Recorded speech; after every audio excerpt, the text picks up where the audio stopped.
Hey, what's up, y'all? It is Will here at Schedulefly, and I was about to say I'm stoked. That would have been a bad pun. I'm excited to have Shawn Stokes on the phone today. I am stoked, man. I love this guy, and I've gotten to know him pretty well just over the last half a year or so. Got to spend time with him. He's been on the podcast.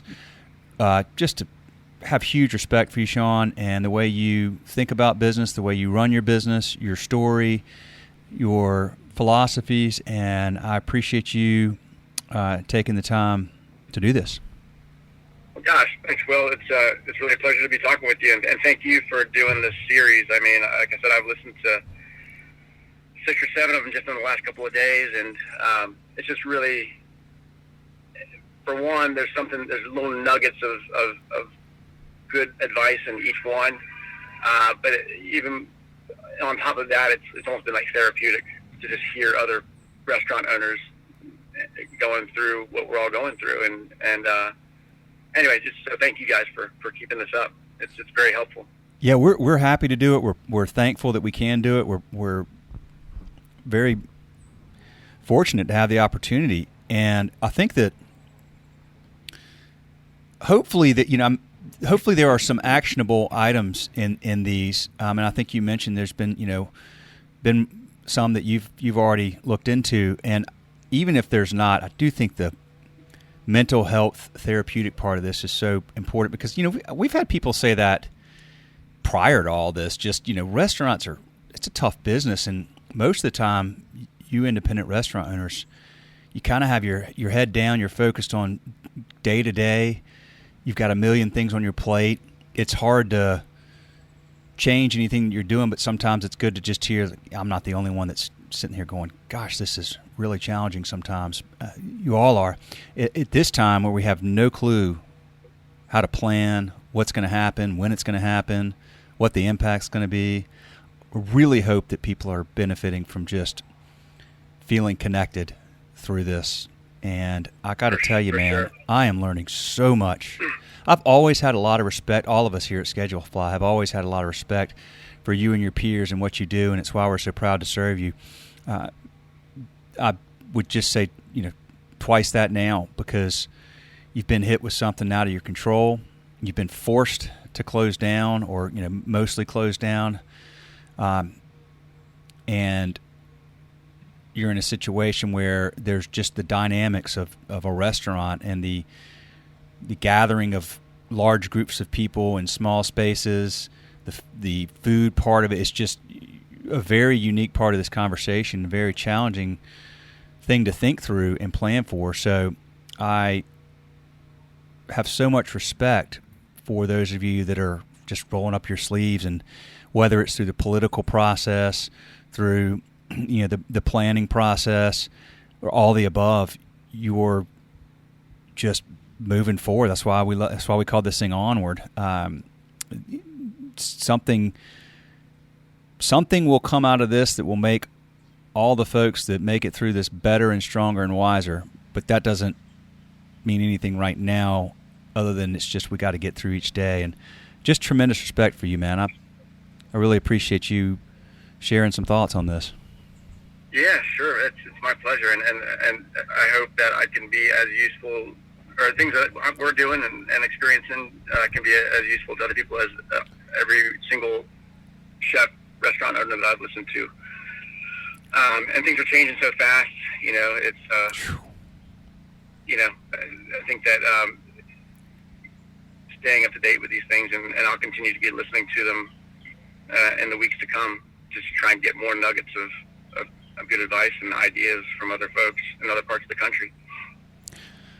I hope so. It's amazing. I mean, even if you listen back just 2 or 3 weeks back, it's changed significantly since then.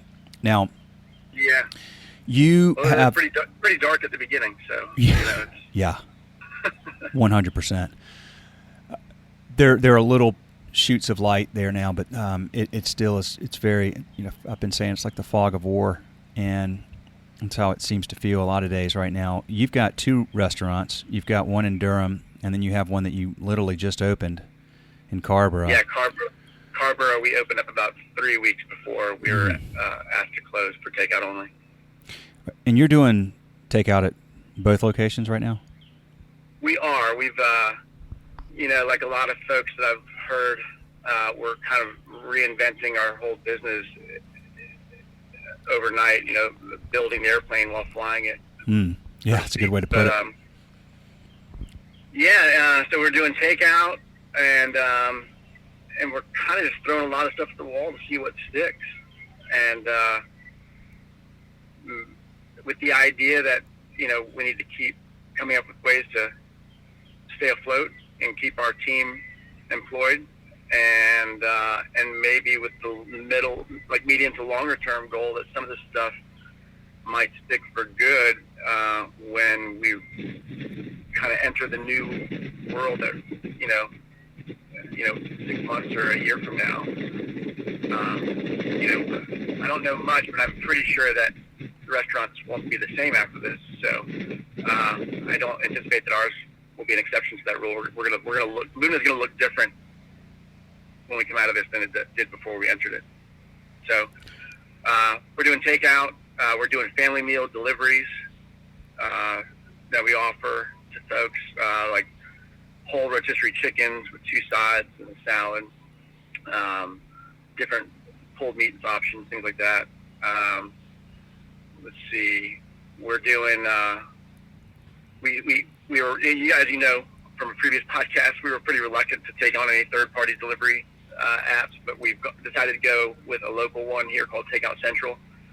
And so we've kind of entered that foray, but even as we've done that, we're really planning to incorporate our own delivery service in-house, that we can use this as an opportunity to kind of beta test it and work out the kinks as much as we can for when we're allowed to open back up again and have that be a permanent fixture in the business.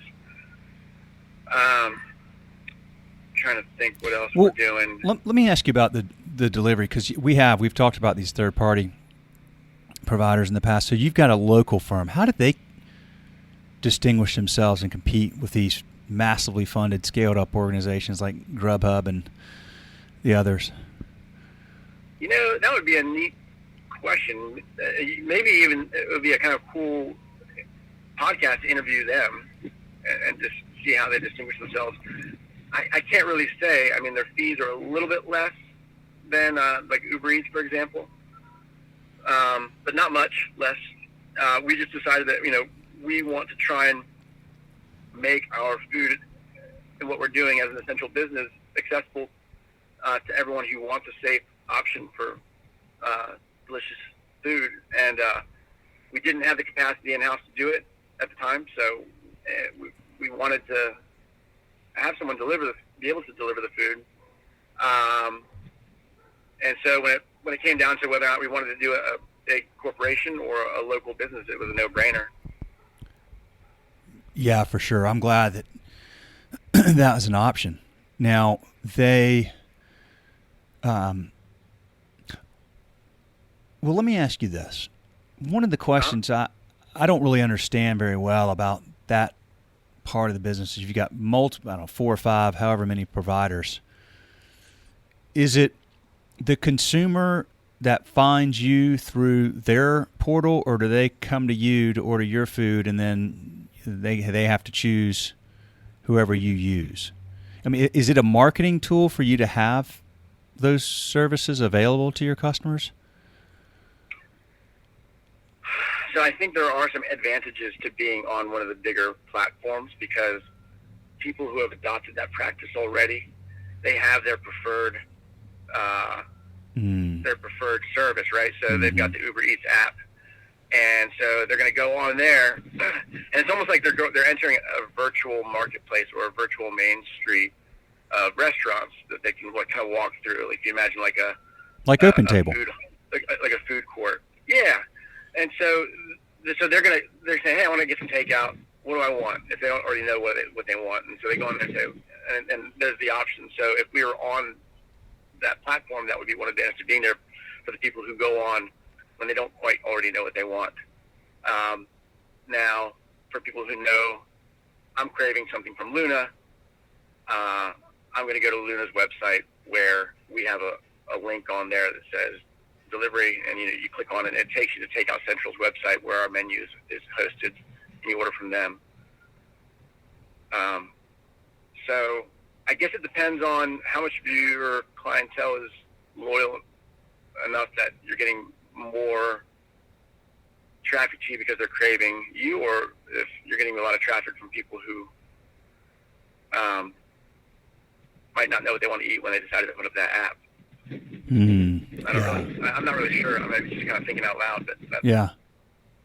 Oh, it's something I've always been curious about that. I mean, like, I know that's one of the arguments that OpenTable would make is, you're going to get more people that are going to find you that wouldn't have otherwise. But I was curious how they position themselves.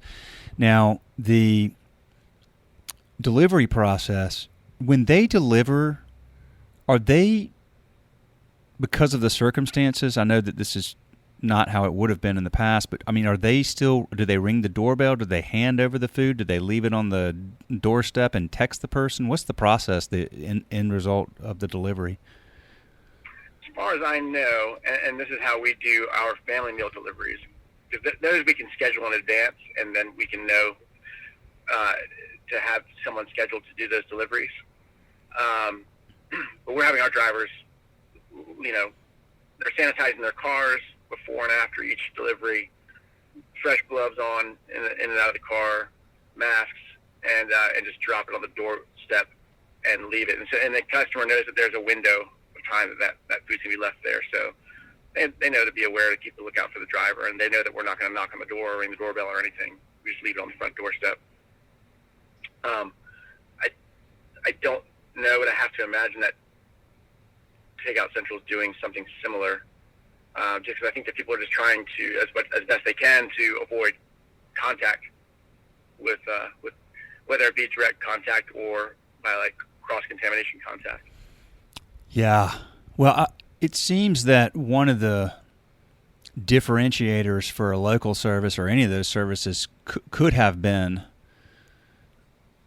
the people that they employ and the way they will interact with the customer, because ultimately, while they're not your employee, they're bringing your food, and so if they're able to provide a different experience or a better experience or whatever the case may be in that short period of time when they interact with the customer, then maybe that's a part of the value. But when it's just the execution is just getting the food from A to B as quickly as possible and safely, and then there's no real differentiator, I would think, it's other than just how much does it cost. So then ultimately, I've got to think they're going to have issues, because if this does continue and a lot of restaurants begin doing a lot more delivery, I'm going to guess you're going to find ways to do it cheaper yourself than to pay somebody else 25 or 30%. Absolutely. I mean, that's what we're thinking right now. And we think we can not only do it. So right now they're taking like 25%. And then what we've done to kind of take away a little of that blow from our revenue is that we've actually upped the prices on their platform. So the consumer's paying more for our food. And then they're paying a delivery fee that the company charges them as well. So the way that we look at it, there's 25% that we're losing initially, and then there's an additional 10% that we're losing because we've upped the prices, and then there's the delivery fee. And so we can kind of capture all of that and offer the customer a little bit lower price.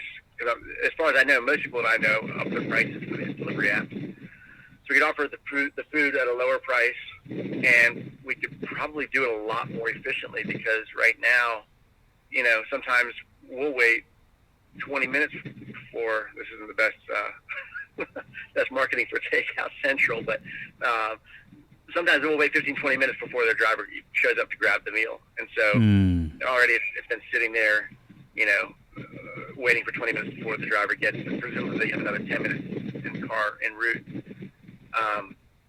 So we think we can do it for less money. We can serve a better product. If it hasn't been sitting around, we can do it quicker, and we can capture those gains gains that right now are going towards the third-party apps. Interesting. Yeah, I bet a lot of other people will figure that. They'll go through that same calculus. Could be interesting. Well, okay. So, what do you think about? Well, let's talk about the PPP. I've been talking to everybody about PPP. What's your story with that? We applied. I mean, overall, our situation, we couldn't really ask to be in a better place given the success that we've had with takeout, curbside, our experience with our lenders and our bank, and so we applied for the PPP. We've got it. We've implemented it. We when we first closed down, I laid off about 80% of our staff, and it was one of the most gut-wrenching things I've had to do ever. That was that week of just complete uncertainty and not knowing what's going on. We've managed to hire back. Then after the first week, when we realized, okay, takeout is going to work, we hired back probably to the point where we were at about 60% staffed. And the front of the house staff was, they were working less shifts doing the takeout stuff, but the gratuity was just so overwhelming. They were making 3 times the money in one shift as they were making normally in one shift. So awesome. they were able to, to earn, about the same with working fewer shifts. And then when we got the PPP,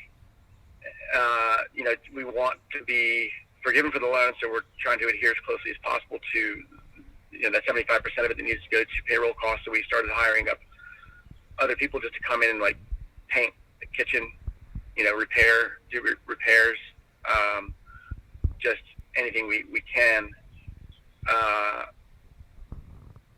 And then another thing that we've done, just to generate more work for our staff, we launched a GoFundMe. My wife's a nurse. She's been a nurse for about 10 years, and she worked at UNC Hospital up until October of last year. Now she works at she was also working at a freestanding birth clinic and women's health center with midwives, and she went from the hospital over there full time in October. But in any case, we have a close connection with the front line, and so we launched a GoFundMe to provide meals to EMTs, COVID testing units, you name it, and we matched meal for meal every donation that came in. And so I think to date we've, over just like the last 2 weeks, we've given almost 500 meals away. Wow! And what that's done, it's the moment that we had that GoFundMe, and like day 2, I think we had like almost $4,000 in it. Good grief! And it was just amazing. And so boom, I just hired up even more people, and it's just, we're not making any money on it, obviously, but it brings more people back to work and gives them the hours that they need. So right now, so we have PPP. I also applied for the EIDL loan, and we received that as well. Who's your bank? So I use BB&T. Okay. But I also worked with BB&T has been incredibly conservative with me over the years. I when we were looking to expand to the second location and buy the real estate, and I wanted an SBA 504 loan, and their SBA department said, you haven't been in business long enough. At that point, our first location had been open for 4 years, incredibly successful, and so I said, all right, well, I'm going to look around. So I got hooked up with this local bank, Fidelity, North Carolina, and James Morton, who is just a freaking rock star. I mean, he got this 504 loan for us in under 60 days. You said the name of the bank is Fidelity? Yeah. Okay. Okay, good. And so he, so when we had the opportunity to apply for the PPP, I applied with him and BB&T at the same time. So I was like, I'm hedging my opportunities here as much as I can to just get it he secured that loan for us in about 4 days. What's his name? And James Morton. James Morton. Awesome. Yeah, he is just. I mean, I can't say enough about him. And when this is all said and done, I can get my head above water a little bit more. I'm closing all my accounts at BB&T and opening up with Fidelity. It's just, and that's a theme that I hope that all of us can get out of this, is that personal relationships with smaller entities in your local area. You may sacrifice a little bit in cost here and there, or with some efficiencies here and there, but at the end of the day, those investments in those relationships just pay dividend after dividend after dividend. And so that was. I got the PPP loan probably over 2 weeks ago now. I still haven't heard anything from BB&T. Nothing. And then the idle loan, that was something that I had my eye on before North Carolina was even eligible. The governor hadn't yet declared a state of emergency yet. He hadn't shut us down yet, but I saw it coming, and so I was calling the SBA to say, hey, look, I know there's $50 billion going into this program. When can I apply? And she said, your state has to declare emergency first and submit a figure, and once they do that, you can apply. She's like, what I suggest you do first, like right now, is just fill out all the documents, fill out all the paperwork, download it, fill it out. So I did that, and then the moment that we were able to apply, I tried to submit it, but they changed the application at that point, so I had to start over again. But I had a lot of the information and a lot of the data together already from doing that exercise beforehand, and submitted it like right away. Okay, that's the idle loan. The EIDL. EIDL. Okay. Yep. Yeah, and that's the one that you should apply anyway, because whether you get it or you don't get it, they put $10,000 in your account. It's a grant right out of the bat. Okay, and, that's the one that's not a loan. That's a grant. That's a grant. Okay. That part of it is a grant. Okay. But if you get the loan, I'm a little unclear on to whether or not it remains a grant or if it gets folded into the loan. But the loan, I mean, it's just silly. It's 3.75% over 30 years. 30 years. Yeah. Okay. I mean, it's a great opportunity, and I just kind of have it sitting there right now, waiting for what the future may bring.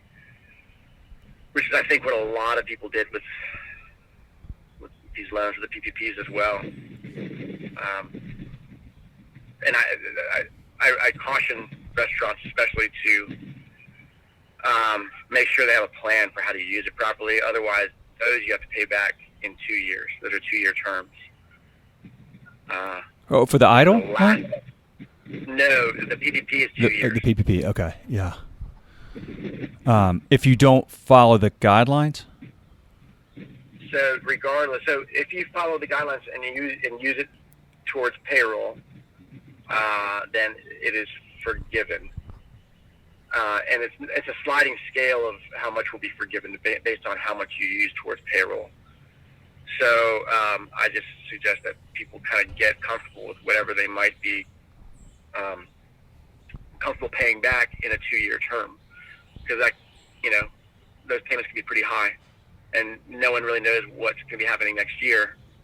So if you suddenly have a $5,000 monthly loan payment to pay this thing back, I guess you could just be ready for that, or anticipate that might be coming down the pike if you're not using it towards the payroll. 2-year. What's the interest rate on those? I think they're 4%. The max is 4%. Yeah. I think 6 months deferred. But this is one of the big problems that the restaurant industry has with it, and it's totally warranted.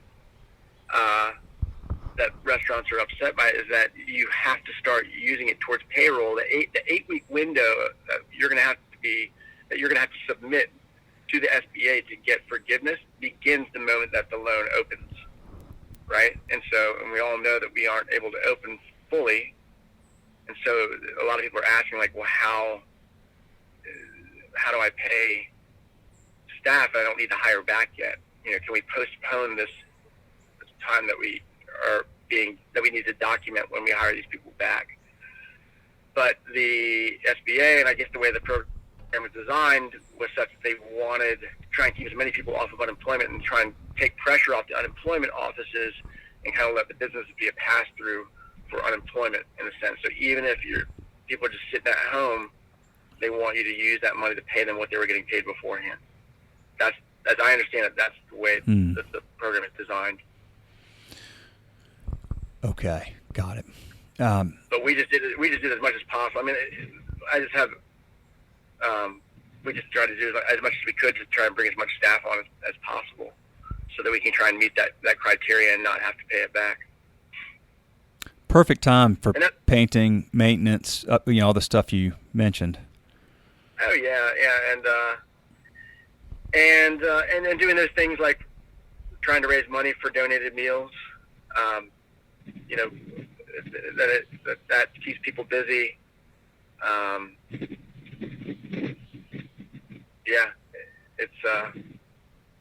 don't know if we're going to be able to get the full amount forgiven, but we're going to try our best to do as much as we can. Some of the tricky parts are with some of our service staff who are,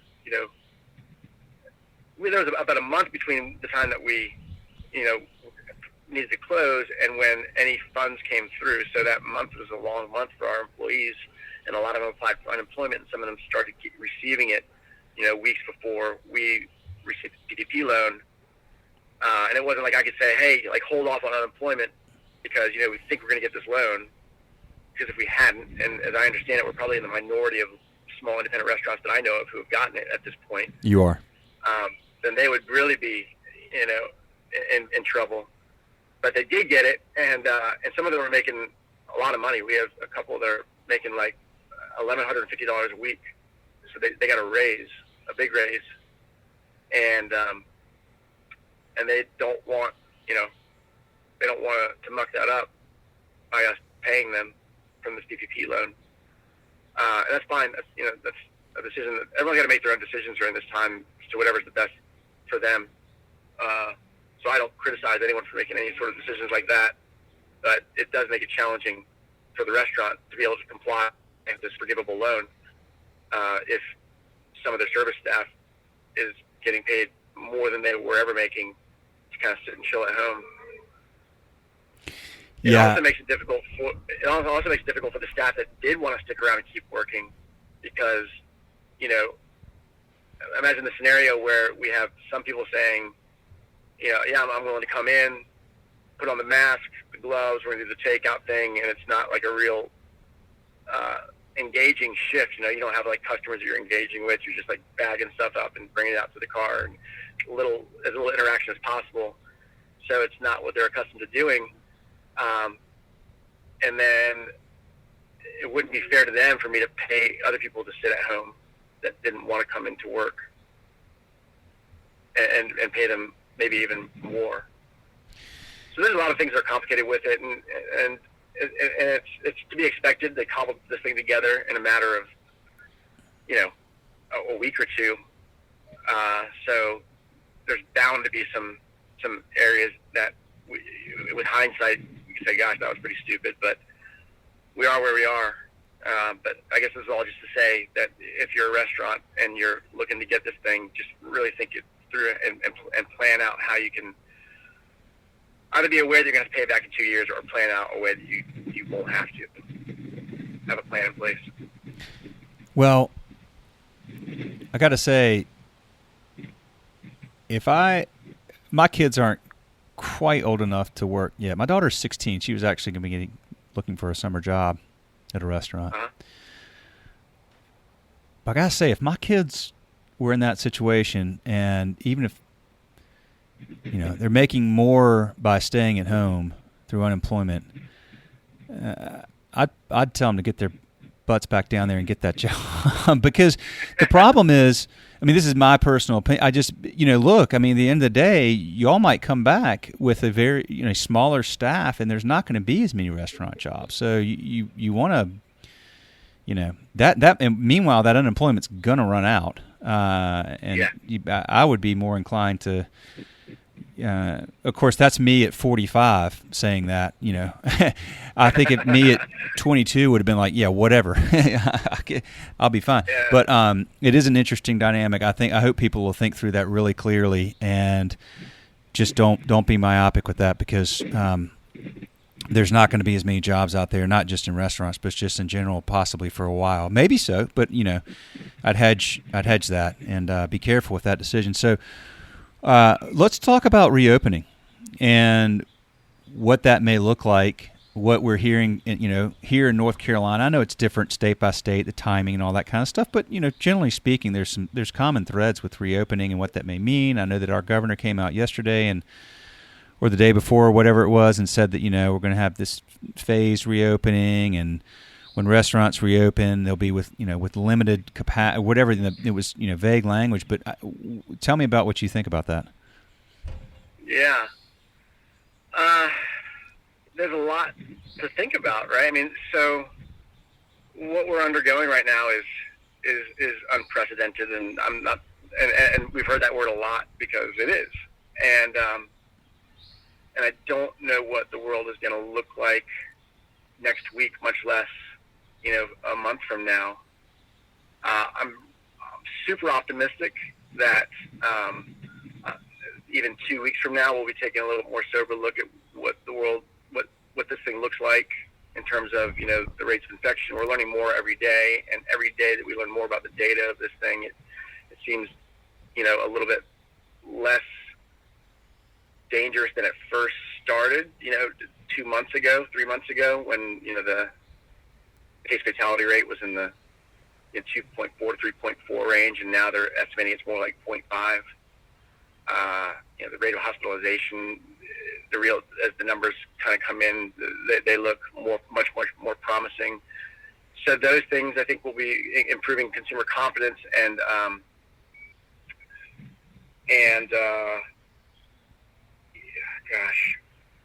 there are I have some hope for some antivirals that are under testing right now that can take the teeth out of this thing, reduce the symptoms by half, reduce the duration of it by half. So all these things, I think, will come together to improve consumer confidence.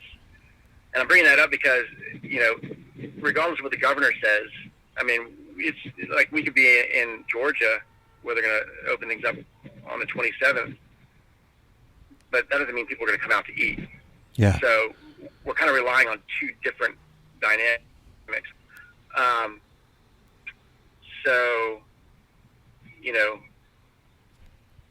Have you ever heard, you heard that 21 days to change a habit, 90 days to change a lifestyle? Yeah, sure. I feel like as a whole society right now, we've already changed the habit, right? Yeah. And people, if they might say like, "Oh, I haven't changed the habit," but if you think about it, it's even a little bit easier to shelter in place right now than it was mentally a month ago, right? We've kind of adjusted to it mentally. Agreed. And then we're halfway, or a little bit more than halfway, to changing our lifestyle as a society. And I don't know how many of these things are going to stick. Will wearing masks, will that become a norm? I hope not. But, we have to at least entertain the idea that, will the handshake be gone forever? I don't, and we go on and on with different things like that. But, so I think that we're going to need a lot of things to change people's confidence and going out for us to be successful moving forward.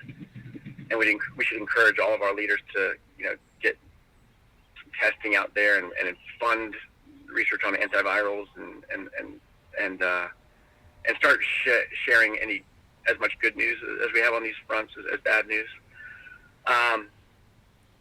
But regarding the immediate news that, like Governor Cooper mentioned, and other folks, I think Joe Biden talked about it in his op-ed to the New York Times. Governor Newsom in California mentioned it in his thoughts on it, reopening California, and that is to let restaurants open, but require that it's with some sort of limited capacity, and that tends to look one of a few ways: either a 6-foot rule in between tables, or 50% capacity. And I think my concern about that is that that would be worse than staying the status quo, staying the course that we're on right now. I think you're going to have a lot of restaurants that would say would just go ahead and open up, regardless of the fact that operating at 50% capacity just simply can't be profitable. And what that would do is it's going to immediately take away, maybe not entirely, but it would drastically reduce the demand that we have for takeout and curbside and delivery stuff, and while at the same time drastically reduce our supply of seats to provide the customer and generate revenue. So it's kind of like a lose-lose. I would prefer that, that elected officials kind of keep us, the status quo, keep us doing what we're doing now until they're ready to let us open at 100% capacity. That's my opinion on that. I'm sure there's some folks that might disagree, but I think, if you just do the thought experiment and think back before all this happened, and think about your restaurant and how it looked when it was full, and then think about how it looked when it was half full, and imagine that is as full as it's going to get for the next 4 to 8 weeks after they open it up, and ask if you think you could be profitable under those conditions. I think most people will come away thinking that probably not. So, yeah, we're working on a letter right now to share. Have other restaurant owners sign if they agree with us, share it with their networks, and then send it up the ladder, up the flagpole or what have you to Governor Cooper and mayors of the major cities in the state. And if any other restaurants in any other state feel the same about their state's reopening, I'm more than happy to share that document. And it's not my document. One of my fellow restaurateurs, Elizabeth Turnbull, I hope I'm pronouncing her last name right. I've only ever read it, but she owns a restaurant right across the street from us called Copa. They do delicious Cuban fare, traditional Cuban fare, and she's in a previous career, she was a professional letter writer, and she just wrote this epic letter and just structured it really well, clear, concise. And I should probably ask her first before offering it up, but I think that she would be happy to let that template go out to other states and other restaurants that felt that they wanted to make the same plea to their elected officials. Well, gosh, one of the things you have to think, if you kind of run through that thought experiment, as you said, all right, so you open at 50% capacity, 6 feet distance. Okay, so you move your table, so there's 6. But first of all, let's be honest. The 6 feet thing sounds good, and it's easy to consume and absorb mentally, but really? So if somebody's 5 feet, they're in danger, but 6 feet, they're okay? I don't think anybody buys that. At least I don't. Yeah. I mean, it's a heuristic. It's not and not only that, how does that impact? Okay, so if I take my family of 5 out, then I know that, and theoretically, even if the 6 feet thing, like you could just draw a line in the air, and if we stayed in this little bubble, then we're okay. Okay, fine. Even if that were true, but then what if I go with, 3 of my buddies? Right. And I don't know. I'm assuming they've done a good job, but I don't know. And then we all meet there. Hey, we hadn't had beers in a while. Let's go have beers.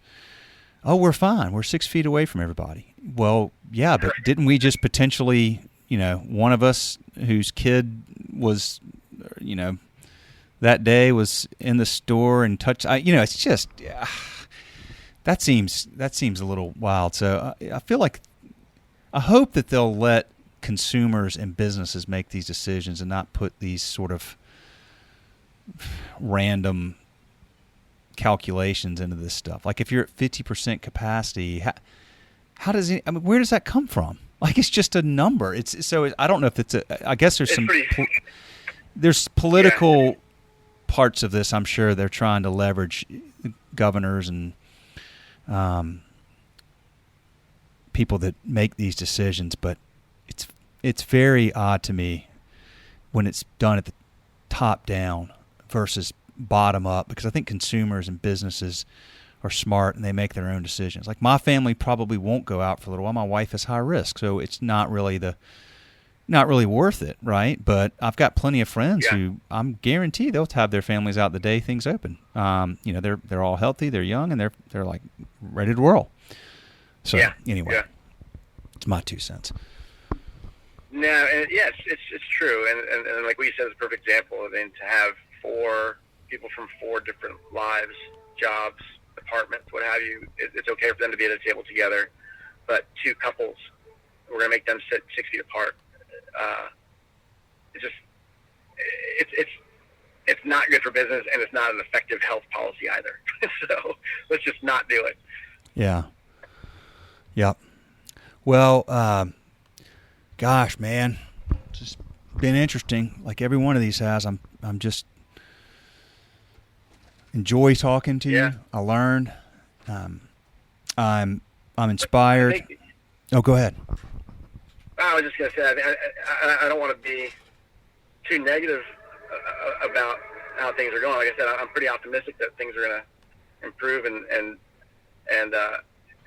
probably, I can't remember who it was. I've listened to so many of these podcasts over the last few days to a week, but there's been a theme across a few of them that, this is a time to try new things, try and reinvent ourselves. And I think that, it makes sense to kind of think about what the restaurant industry is going to look like, not just a month from now, but, a year from now or 5 years from now. But I predict that the delivery and takeout thing is going to stick, at least some, and that the average size of restaurants is going to go down in terms of square footage, but yeah, we're trying, like I said, all sorts of things, that we just launched one thing today, take and bake empanadas. We think that there's a lot of parents that are wanting things to do with their kids, at home, and so this is something really easy. They can put these empanadas on a tray. We send it with egg wash and parchment paper, instructions, and so the kids can paint the egg wash on the empanadas and bake it in the oven. We included a science of baking lesson with it as well, so lots of parents that are doing homeschooling can have a science class, like a practical science class with their kids, while they're engaging this activity. And who knows, maybe things like that will stick over the long run. I don't know. I hope that there's a market for them now. But I guess it's just a way of saying that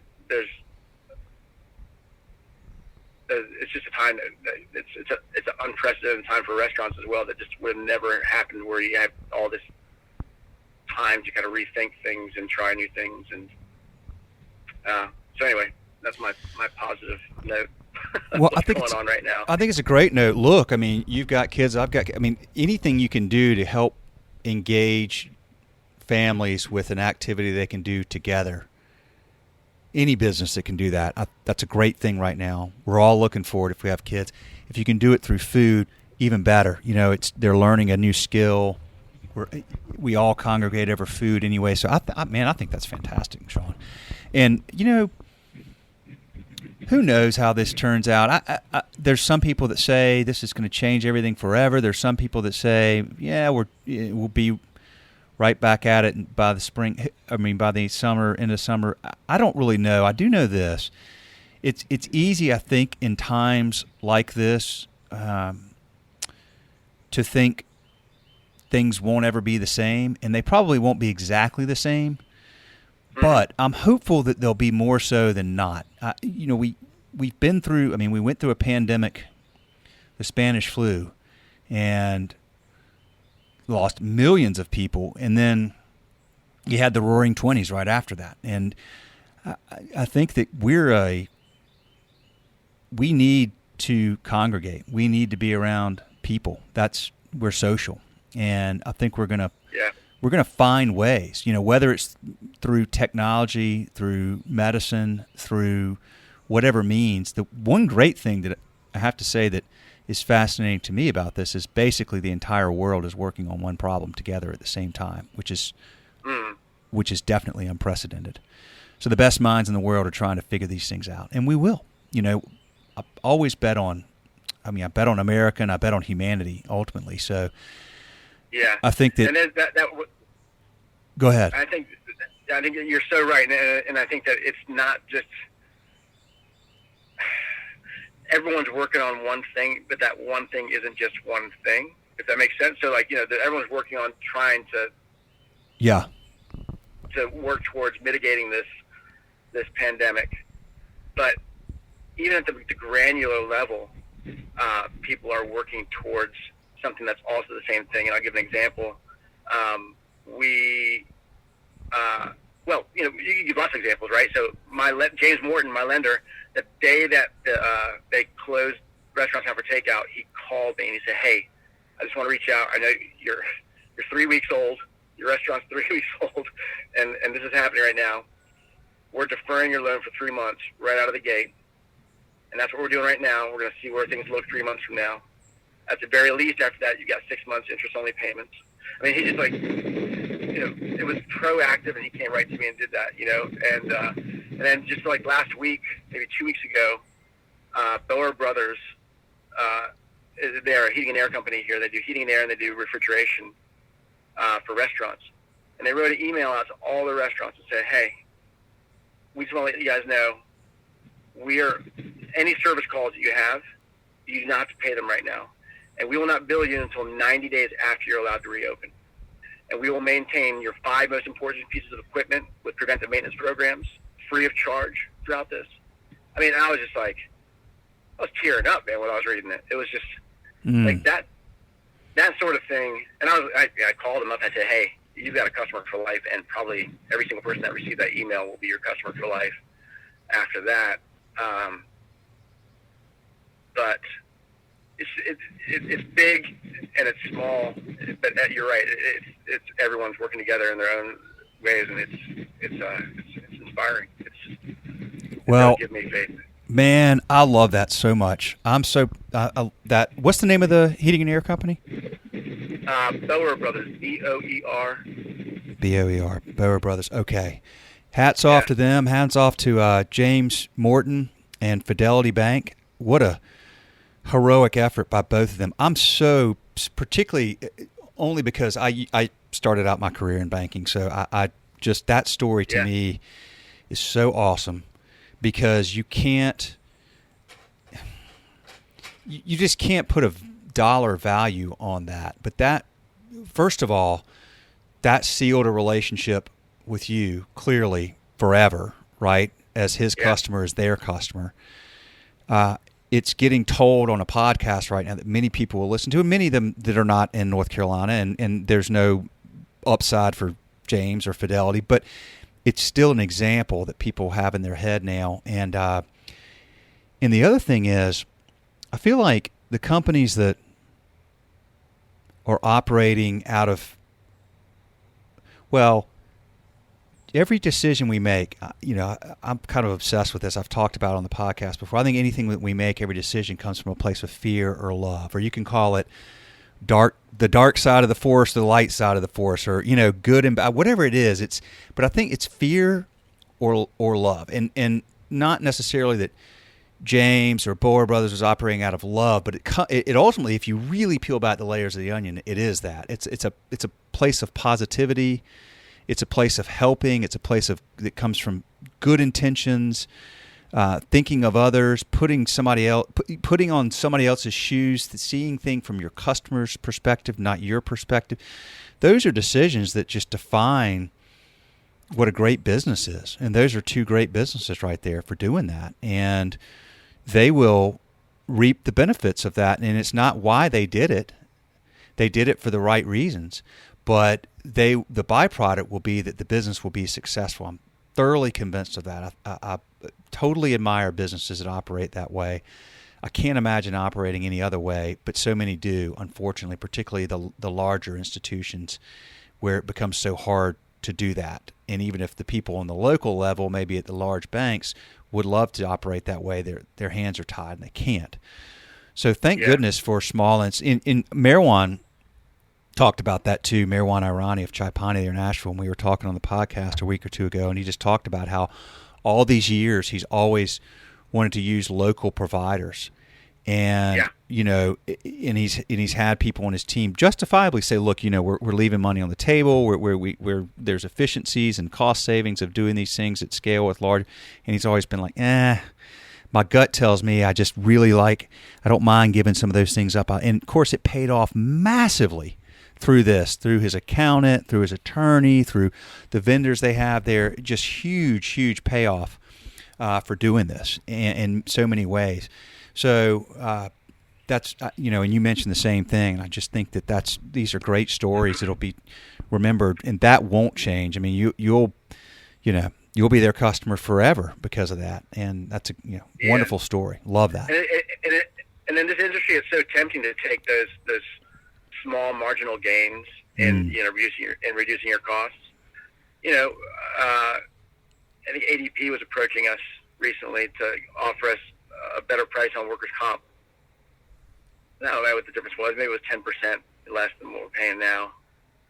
But I have a personal relationship with my insurance broker, and she handles all of our insurance. And, and just having that relationship, we've applied for a lot of loans recently, and to apply for these PPP loans and the EIDL loans, you needed to have documentation of insurance and different policies and things like that. And if I had to go through ADP, I probably would have had to wait on a phone call for, God knows how long to get someone on the phone to request these things, and maybe it would have taken me a week to get it. Who knows? I reached out to Sam. She had an email returned to me in like 15 minutes with every document that I needed. And gosh, can you imagine if I'd gone with ADP? I would have been willing to pay $1,000 to fast track those documents to me. Well, that's right. I was going to say the savings that you would have accrued, you would have paid that times two probably to. That's exactly right. Yeah. So I think I said at the beginning of our conversation that I hope I think that's going to be a big trend that we see, and that more of us are going to really, fortify our existing relationships with those people and seek out new ones, and switch from larger to smaller, from distant to local. When we first opened, we were so busy that some of the initial farmers we tried to work with, they couldn't keep up with our capacity. And so I was just so busy just trying to get things together. I said, all right, well, we got to go with U.S. Foods to get our collards. And now I'm thinking, well, why was it an either-or decision?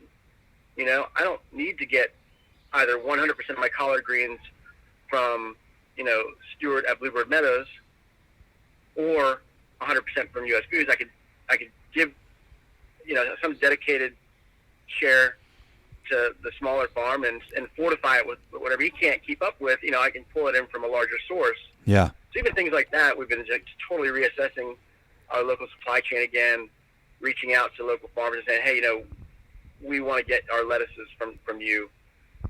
I'll cut you a check to plant, however many acres you need as a security for, a month or two supply, something like that, just giving them the incentive to do it.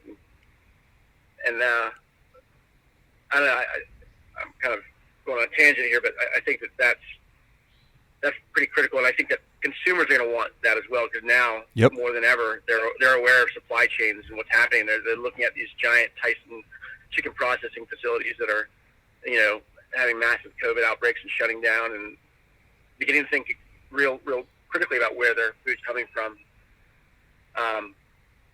That's what we're doing. I think that that's a trend that I think other people will be focusing on, and I think that just like it's going to continue to pay more and more dividends the more local we keep those relationships. Totally agree.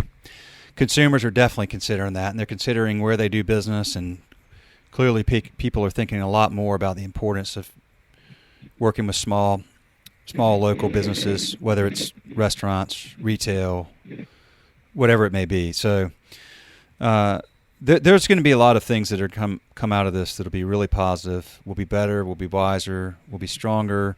We'll have made unique adjustments to the business we would have never had time to think through in the past, or even try, or try without feeling like maybe we're being crazy. Like you'll see people probably wearing masks for a lot now going forward, and you're not going to be like, is there a crazy guy wearing a mask there? You're just going to go, oh, yeah, well, they just, probably how, like in the past, so if you wore a mask around, you'd be like, why in the world, it was so weird. It just would seem so odd. Now, you won't think anything of it. So that's the same with like a lot of different business practices and things like that. Now it's the opportunity now. Just go, man, I'm going to try this. And it seemed crazy in the past, but shoot, we'll give it a shot now. Why not? Got nothing to lose. So a lot of creativity and ingenuity and tinkering and unique new things will come from this. It'll be really good, I think. So, well, look, man, Shawn, I'll let you roll. I really, really appreciate it. Always so engaging talking to you, and I really appreciate the time, appreciate what you do, the thoughtfulness you put into what you do, both for your employees, your business, your community, your peers in the restaurant industry in this state, and what you're trying to do to get the attention of the right folks to really think through what that reopening might look like. And I can't wait to get back there and have another meal with you. It'll mean a lot more. It meant a lot last time I got to, but it's going to mean even more next time, my friend.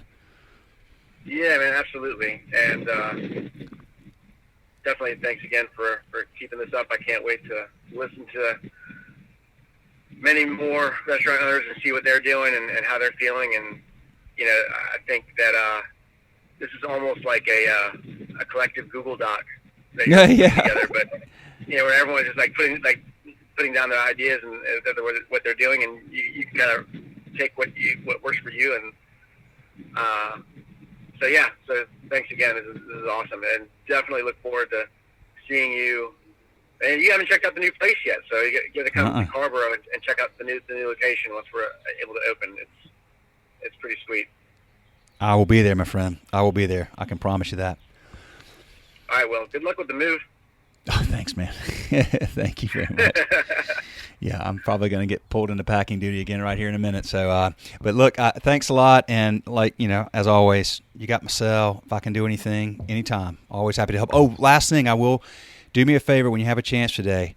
You'll see on there on Instagram, we're posting a picture of everybody for their episode, and I'm just asking people to take a pandemic selfie, with a mask, without a mask, whatever. But send me something if you wouldn't mind. I'll post it up when we get your episode posted. I'll stick it up on Instagram. All right, man. I'll send it your way now. All right. See you, man. Take care, Will. All right. Bye.